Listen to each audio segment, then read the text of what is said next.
그때 예수님께서 제자들과 함께 집으로 가셨다. 그러자 군중이 다시 모여들어 예수님의 일행은 음식을 들 수조차 없었다. 그런데 예수님의 친척들이 소문을 듣고 그분을 붙잡으러 나섰다. 그들은 예수님께서 미쳤다고 생각하였던 것이다. 한편 예루살렘에서 내려온 율법학자들이 그는 베엘제불이 들렸다 고도하고 그는 마귀 우두머리에 힘을 빌려 마귀들을 쫓아낸다 고도하였다. 그래서 예수님께서는 그들을 부르셔서 비유를 들어 말씀하셨다. 어떻게 사탄이 사탄을 쫓아낼 수 있느냐? 한 나라가 갈라서면 그 나라는 버티어내지 못한다. 한 집안이 갈라서면 그 집안은 버티어내지 못할 것이다. 사탄도 자신을 거슬러 일어나 갈라서면 버티어내지 못하고 끝장이 난다. 먼저 힘센 자를 묶어놓지 않고서는 아무도 그 힘센 자의 집에 들어가 재물을 털 수 없다. 묶어놓은 뒤에야 그 집을 털 수 있다. 내가 진실로 너희에게 말한다. 사람들이 짓는 모든 죄와 그들이 신성을 모독하는 어떠한 말도 용서받을 것이다.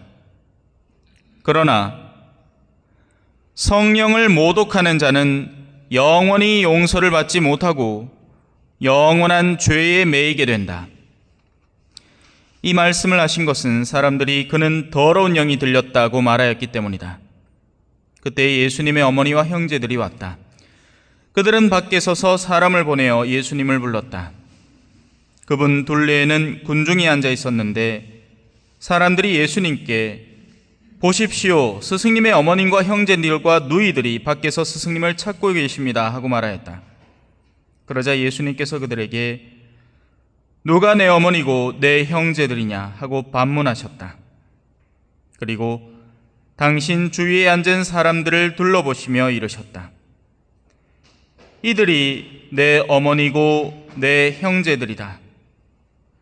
하느님의 뜻을 실행하는 사람이 바로 내 형제요, 누이요, 어머니다. 주님의 말씀입니다.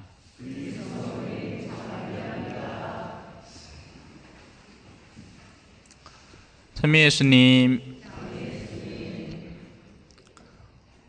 오늘 독서는 하느님을 중심에 두고 그분에게 반기를 든 첫 인간에 대한 이야기입니다. 그리고 그 결과로 그들은 낙원에서 추방당하게 되죠. 지금은 하느님 가까이 있습니다. 하느님과 거의 얼굴을 마주하고 대화하듯이 이야기를 나누는 장면이 등장하지만 사실 그들은 등을 돌려 있습니다. 그래서 그 방향으로 꾸준히 나아가면 갈수록 하느님에게서 멀어질 뿐입니다. 이 독서에서는 지금 하느님 때문에 박해를 받는 자기의 육체가 점점 무너지고 망가져 내려가는 그런 이 사도의 글이 나옵니다. 고린토 후서의 말씀이라서 이제 옥중에서 썼을 수도 있고, 여하튼 하느님을 믿는 것 때문에 오히려 하느님을 숭배하는 가장 중심 기관에서 가장 멀리 떨어져서 깜빵에 갇혀 있습니다. 그들은 박해를 받고 있고 고생하고 있습니다. 하지만 압니다. 그들의 내면은 그 누구보다도 열정적으로 하느님께 돌아서 있고 하느님을 찾고 있고 하느님을 사람들에게 전하려고 애를 쓰고 있습니다. 온갖 진을 다 빼고 그 노력을 하는데 오히려 사람들에게서는 배척받고 박해받고 약해지고 있는 겁니다. 심지어 이렇게 얘기하죠. 우리의 외적 인간은 쇠퇴해 가더라도, 외적 인간이 쇠퇴해 간다는 말은 죽음을 코앞에 두고 있다는 이야기고, 사람들이 갈수록 더 박해를 가하고 더 심하게 그들을 다룬다는 얘기죠. 외적 인간은 쇠퇴해 가더라도 내적 인간은 나날이 새로워집니다.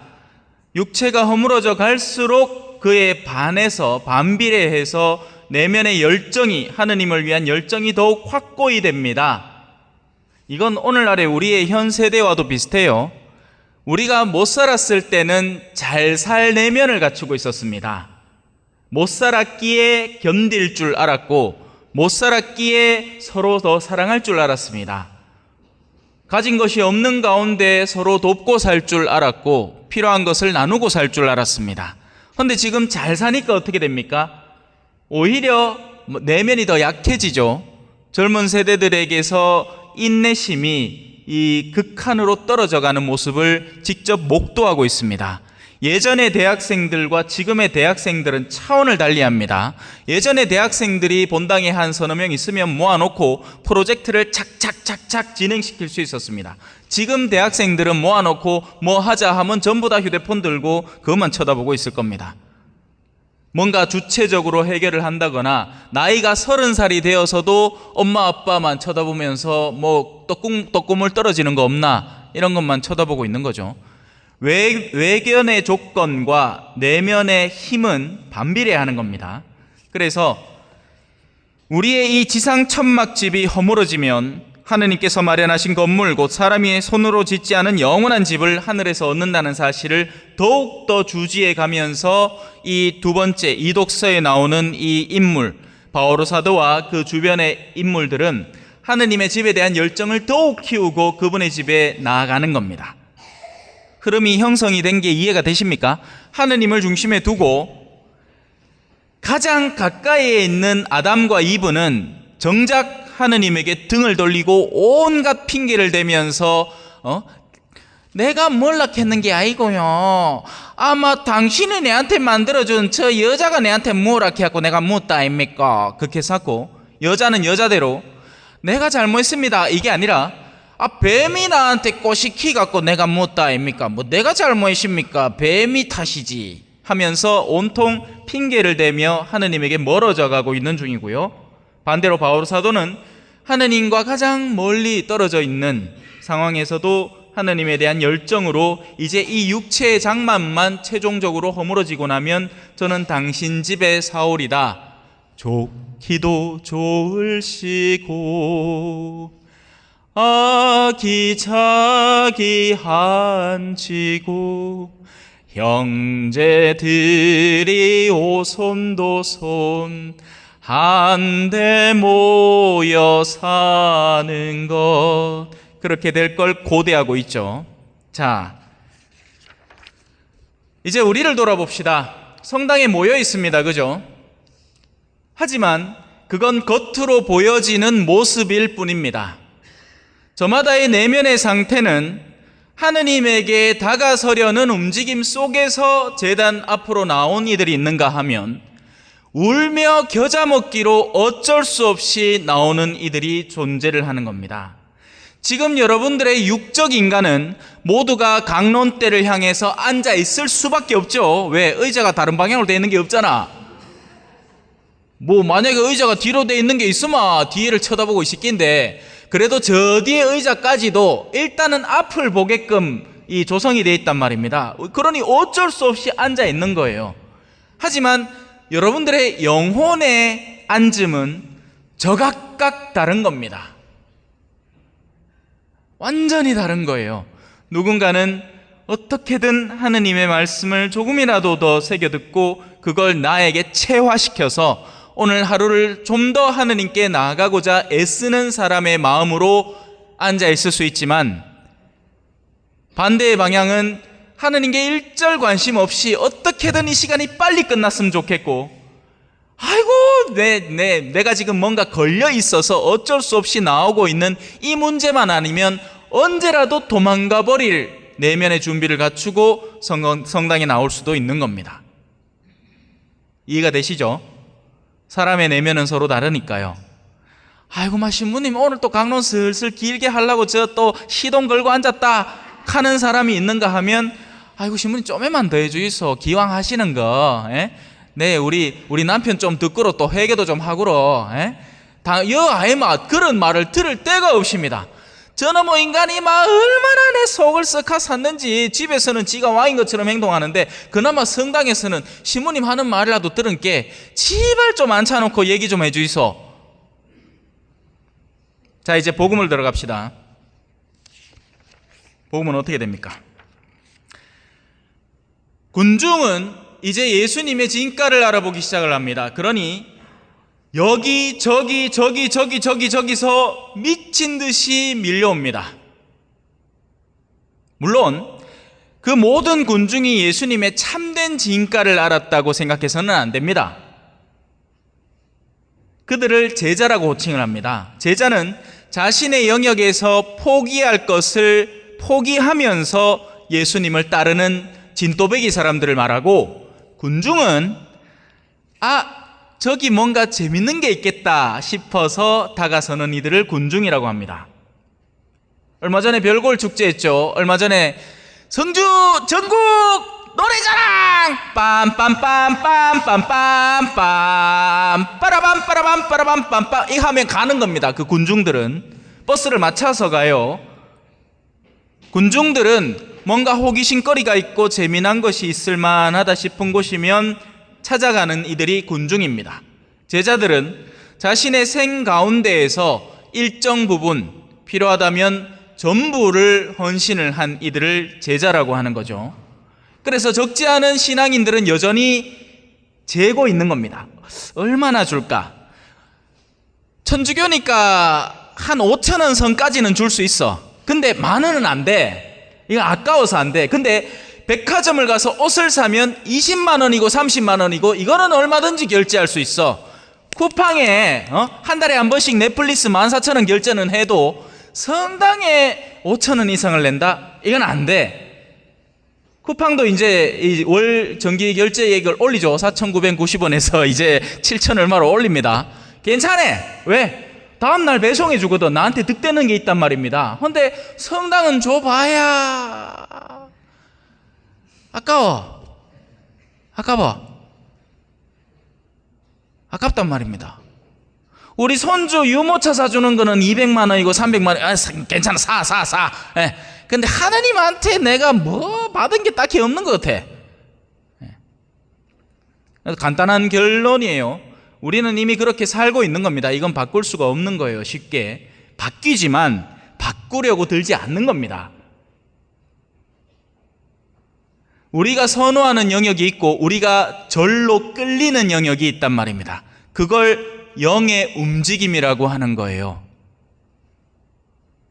거짓말을 즐기는 사람과 누군가의 험담을 즐기는 사람은 그걸 쉽게 끊어내지 못합니다. 왜냐하면 그게 맛있고 재밌거든요.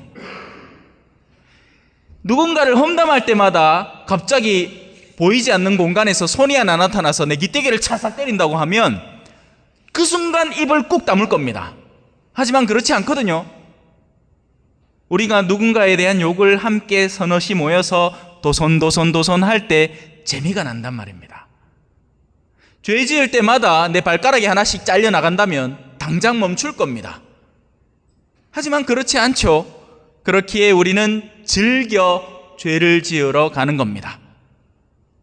평소에는 음식물 쓰레기 버리도 안 하는 사람이 여보 힘들지? 오늘은 내가 분리수거하러 나갈게 하고는 어느 날부터인가 갑자기 열심히 쓰레기를 버리러 나가더란 말이죠. 알고 보니 옆집 여자랑 바람이 났어. 실제 있는 일이에요. 실제 이혼 변호사들이 그렇게 증언을 합니다. 예. 끌리는 건 속일 수가 없단 말입니다. 끌리는 건 멈출 수가 없단 말이에요. 나의 내면 가운데 가장 근본적으로 이끌어지는 끌림에 우리는 저항할 수 없단 말입니다. 그런데 하느님께 진정으로 이끌리는 이들이 과연 얼마나 될 것인가? 생각보다 많기도 하고요. 또 아니기도 합니다. 왜? 식별이 제대로 안 일어나는 거죠. 어떤 사람은 아까 아담과 이브처럼 나는 하느님 가까이 살고 있고 하느님 가까이 숨쉬고 생활하고 있으니 나는 하느님께 끌리는 사람이요 라고 하지만 실제 그들의 내면은 하느님은 1도 상관없이 성당 안에서의 뭔가의 먹거리에 집중되어 있는 겁니다. 그 먹거리의 여부에 따라서 이들은 신앙도 결정되는 겁니다. 냉담을 우습게 하는 사람들의 부류예요. 뭔가 이득되는 게 있으면 성당 가까이 붙어는 있어요. 하지만 그들의 내면은 사실 다른 주인을 섬기고 있다는 거죠. 반대인 사람은 암만 자기에게 박해와 압박이 가해져도, 예를 들어 볼게요. 어떤 자매는 정말 하느님을 사랑한단 말입니다. 헌데 자기 자신이 늘 죄스럽게 느껴져요. 왜? 집에 남편이 얼마나 거시고, 결혼할 때는 그래도 내가 젊고 이쁘고 하였긴 해. 여보, 절대 손에 물 안 닿게 할게. 걔놓고는 결혼하자마자 고무장갑 한 길래 사주고는 약속 지킬 때 캐삼에 막 갈구는데, 성당을 간다고 갈 때마다 눈총을 슬슬 줘가며 막 압박을 주있긴 해. 아이고, 야, 이거 막 성당 갈 때마다 죄스럽고, 성당에서 뭔 일이 있어갖고 좀 도움을 줘야 될 것 같은데, 나는 얼른 남편 밥 해주러 집에 가야 될 것 같고, 그런 졸이는 마음으로 산단 말입니다. 그러니 자기 자신을 어떻게 평가해요? 아, 나는 신앙이 없는 사람인갑다. 아니란 말이에요. 오히려 그런 자매들의 내면 속에 하느님께 대한 그 이끌림, 그 저항 속에서도 끊임없이 하느님을 찾고 하느님께 나아가려는 노력이 훗날 하늘나라에서는 더욱 가상하게 찬란하게 빛나는 겁니다. 거꾸로 성당 가장 가까이에, 사제 가장 가까이에 붙어 있으면서 실제 그 내면은 시커먼 세상 속에 대한 욕구들, 어떻게 하면 돈을 더 벌까, 어떻게 하면 더 내가 재미난 즐거운 사람이 될까, 어떻게 하면 사람들의 인지를 더 이끌까 하는 데에만 몰두했던 사람들은 하느님, 바로 하느님이 조성하신 낙원 안에 살면서도 그 내면 속에 하느님에게서 가장 멀리 떨어져 있는 영의 움직임이 있더라는 이야기입니다. 여기까지 이해되셨죠? 군중은 일단은 호기심에라도 주님을 찾아서 몰려오고 있고, 그 이후로 주님은 밥을 먹을 겨를조차 없습니다.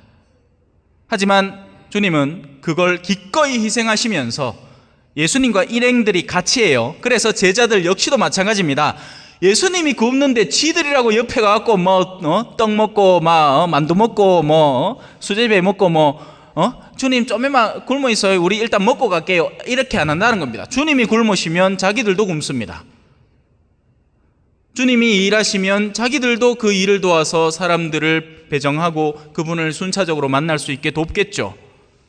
그래서 예수님의 일행은 음식을 들 수조차 없는 상황에 자신을 희생하며 제자로서의 생을 이어나가는 겁니다. 주님이 굶는데 내가 밥을 어떻게 먹어요? 여기서는 어떨까요? 주임 신부님이 굶는다고 여러분 밥 굶을까? 알겠지? 뭔 상관이라, 그죠? 예. 근데 만약에 여러분 자식이 굶으면 어떻게 느낄까요? 야야, 뭐라도 챙겨 먹어라. 네 밥을 안 먹으니까 내가 속이 내가 애다가 살아 죽겠다. 야야, 내는 안 먹어줘 있게 니라도 먹으라 할 거 아닙니까? 그죠? 예. 근데 너무 자신 있게 상관없잖아. 아침을 먹는지 안 먹는지 알아서 먹겠지, 그죠? 예. 자, 그런 가운데 이제 더 지독한 인간들이 등장을 합니다. 누굽니까? 예루살렘에서 내려온 율법학자예요. 오늘날로 치면 명동성당서 온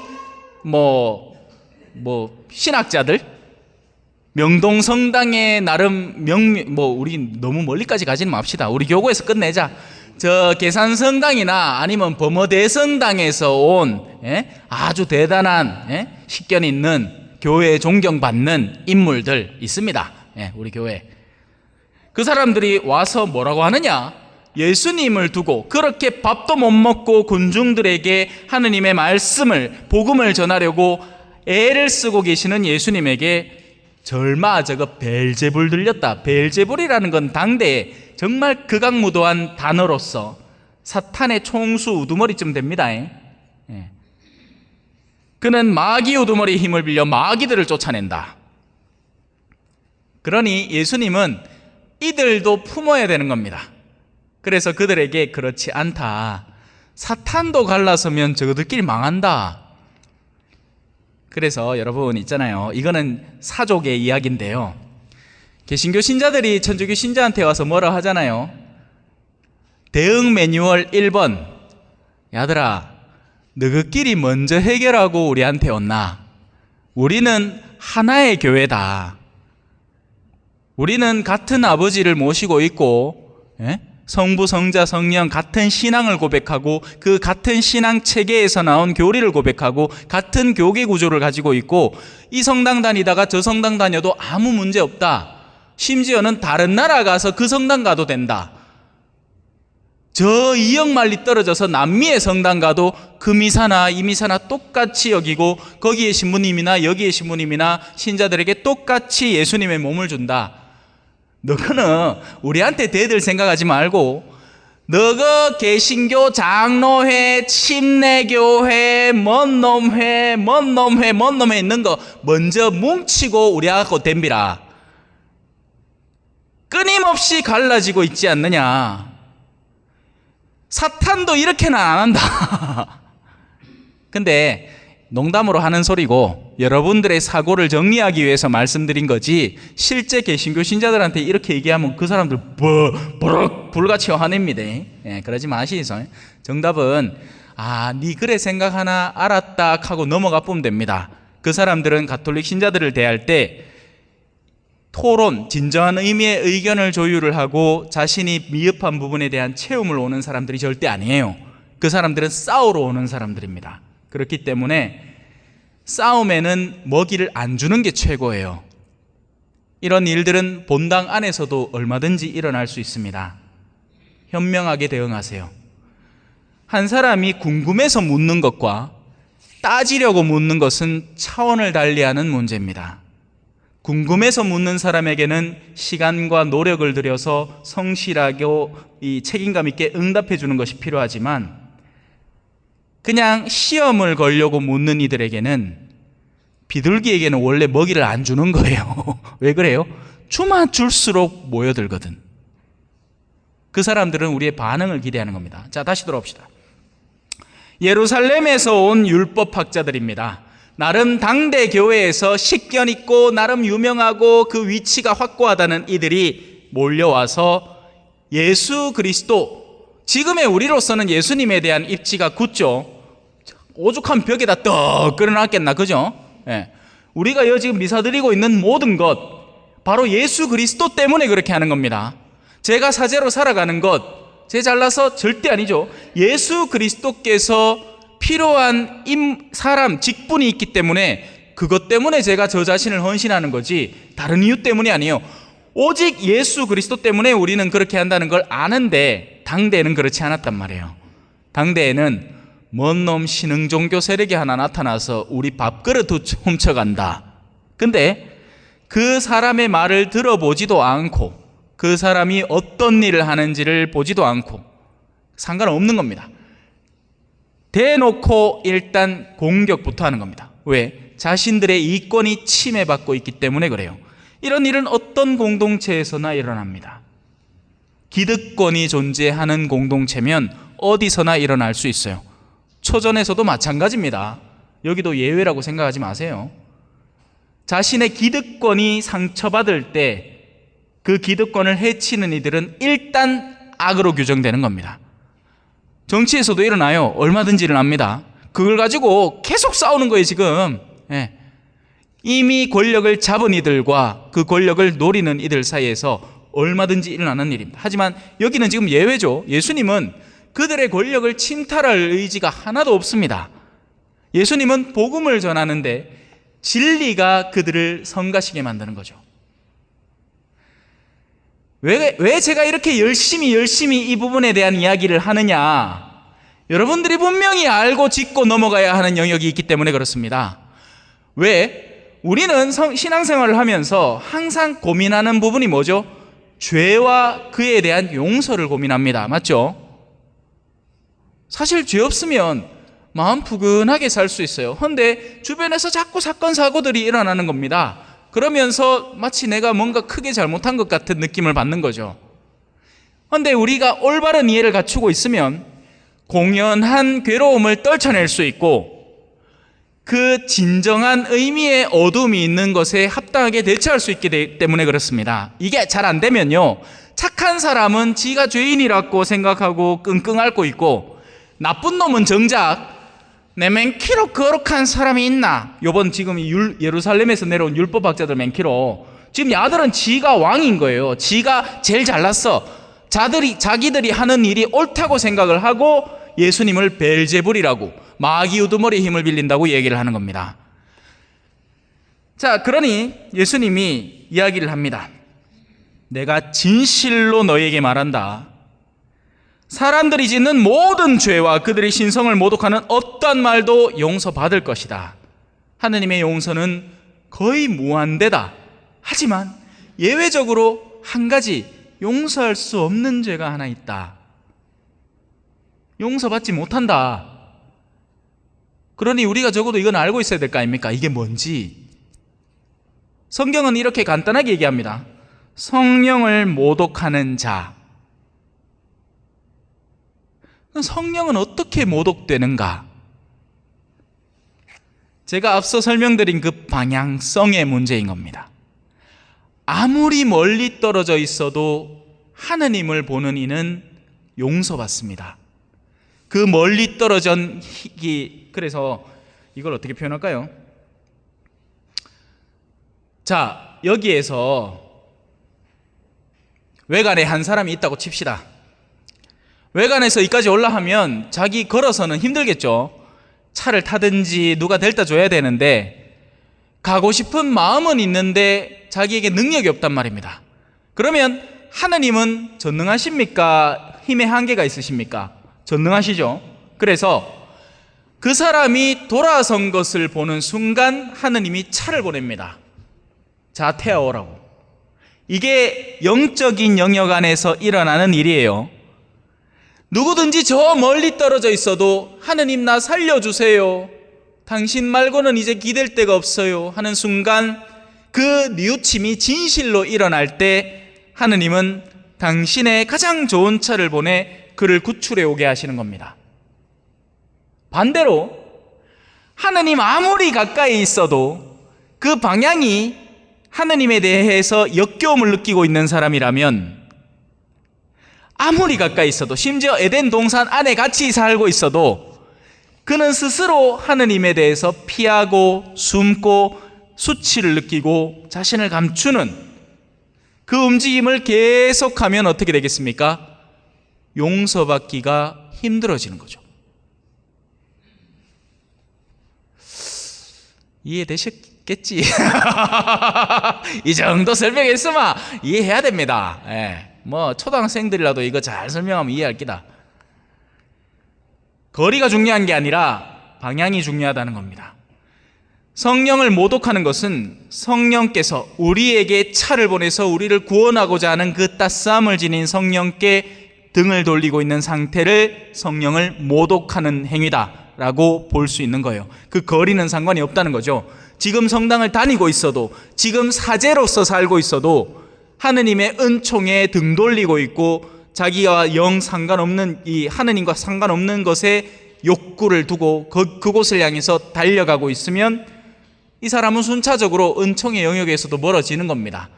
만약에 사제라면 언젠가는 옷을 벗겠죠. 그리고 거기에서도 멈추지 않고 온갖 구설수의 주인공이 되어서 살아갈 겁니다. 반대로 저 멀리 있었지만, 제가 자주 가는 성모 울타리 깜빵 사시다가 출소자들 다 모아놓은 데예요. 또 뭐 멀리 있는 사람들 누구 꼽으면 될까요? 옛날만 하더라도 저 병이 있는 분들은 우리가 막 멀리 하려고 했죠. 하지만 아니란 말입니다. 그건 우리 인간이 설정해 놓은 거리관계고, 그분들 속에 하느님에 대한 뜨거운 열정이 존재를 하면 하느님은 그 사람들을 기꺼이 품어 안는다는 거죠. 이 최종적인 결정이 어디서 드러날 것인가? 영원 안에서 드러나게 될 겁니다. 그러니 쉽게 속아서도 안 될 것이고, 뱀의 유혹에 빠져서도 안 될 것이고, 우리 자신을, 하느님에 대한 뜨거운 사랑을 품고 있는 자신을 박해할 필요도 없고, 또 거꾸로 하느님에 대해서 1도 마음도 없으면서 단지 성전 가까이에 산다는 이유로 자부심을 가져서도 안 되는 거죠. 누가 내 어머니고 내 형제들이냐? 이들이 내 어머니고 내 형제들이다. 하느님의 뜻을 실행하는 사람이 바로 내 형제요 누이요 어머니다. 아멘.